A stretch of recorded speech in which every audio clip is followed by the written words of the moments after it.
Hello and welcome back to the Sports Centre YouTube channel.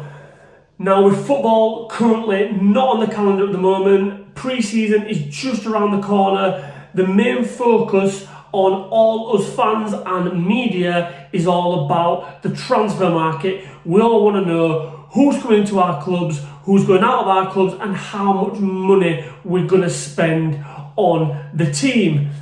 And now, with that being said, there's this three letters now that everyone seems to attach when we're talking about transfers, and that is PSR, Profit and Sustainability Rules. Now, I'm not going to bore everyone with the details, but basically, PSR is all about making sure clubs stay financially sound, and what is meant by that is this. So this rule came in 2013, believe it or not. I didn't even know this after doing a bit of research. The PSR rule came in 2013, and it's actually only really come to the forefront of people's thinking now in, I dare say, what, from maybe 2023, is because of the implications in terms of it's not only a financial fine that you get anymore, it's also points deductions as well. We've seen that with Everton, we've seen it with Nottingham Forest.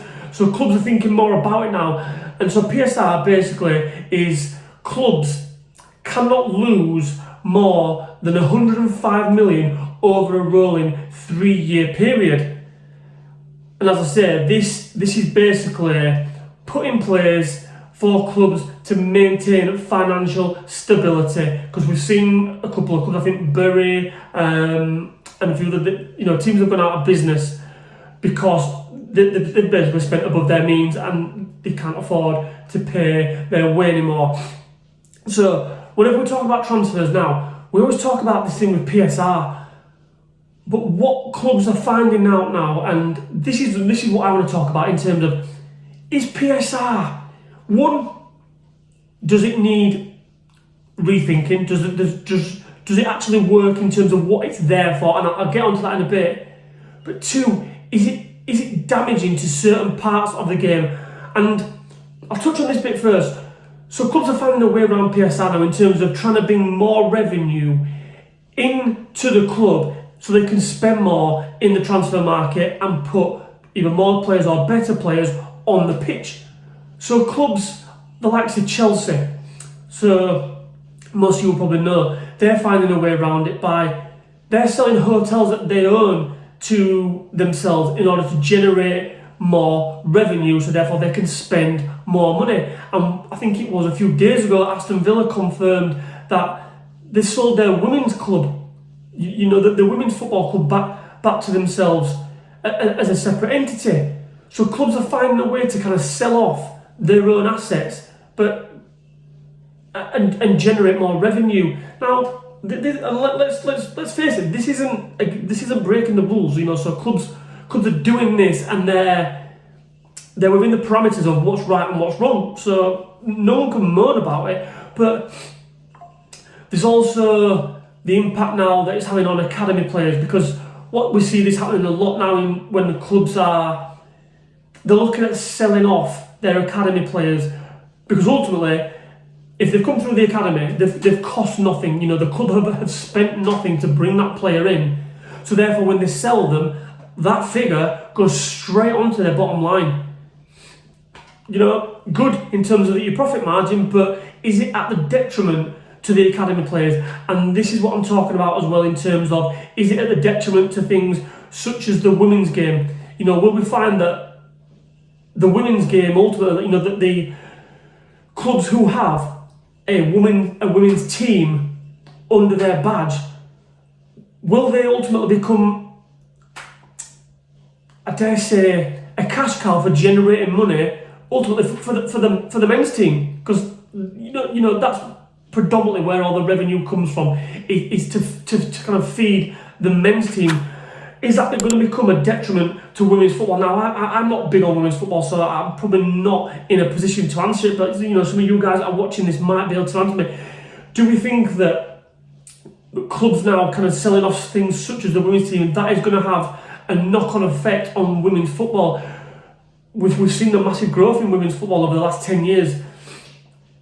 I also think as well, will it become a point where, say for example, take my team, Liverpool. So Liverpool have a women's team. Say if Liverpool sold that women's team to generate more revenue for the club, but ultimately to feed the men's team, will we find ourselves living in a world where, because that section of the club sold off, it'll get rebranded, so they'll no longer play under Liverpool? Again, I'm not sure, but it's just kind of stuff that comes to mind when you're talking about all this PSR, when you think about selling parts of the club off to kind of ultimately feed the men's team to be able to put more money in the transfer market. I'm not so sure. I think personally it needs looking at, because you look at clubs like Newcastle now, Nottingham Forest are one as well. They've got, Aston Villa's another one, they've got owners with financial backing.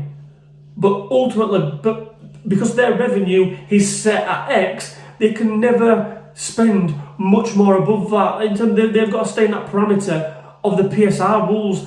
And I'm sure Newcastle and Aston Villa, who are massive clubs, I'm sure they're exhausting every single bit when it comes to generating revenue, that they will get to a point where there's not much more. There's a ceiling.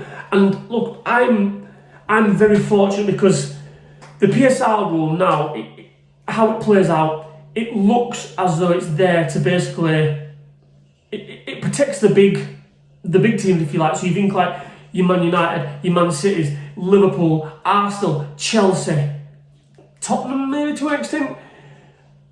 There's a ladder between those clubs and the rest underneath it, and PSR seems to me like it's pulled that ladder from underneath them. So it's protecting the clubs that sit at the top, because ultimately they've got massive revenue. They've got the global brands worldwide. But like you think of like Liverpool and Man United, their brand across the world is absolutely huge. Obviously Man City have been able to capitalise on growing their brand before the PSR really kicked in terms of points deductions and things like that, because as I said earlier, this came in 2013, so it's been around quite a while. But the points deductions only really have started coming in over the last couple of seasons, and I think Man City obviously, and Chelsea to an extent, the Abramovich era, they've capitalised on this massively. And I don't know the answer. I think it needs reshaping, it needs rejigging, it needs looking at, absolutely for sure. And I'm not sure, this is just an idea that I've kind of had over the last couple of days.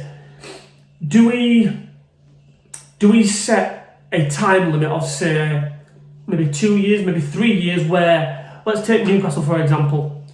Newcastle, apparently one of the richest clubs in the world on paper, but they can't spend the money because they don't generate enough revenue.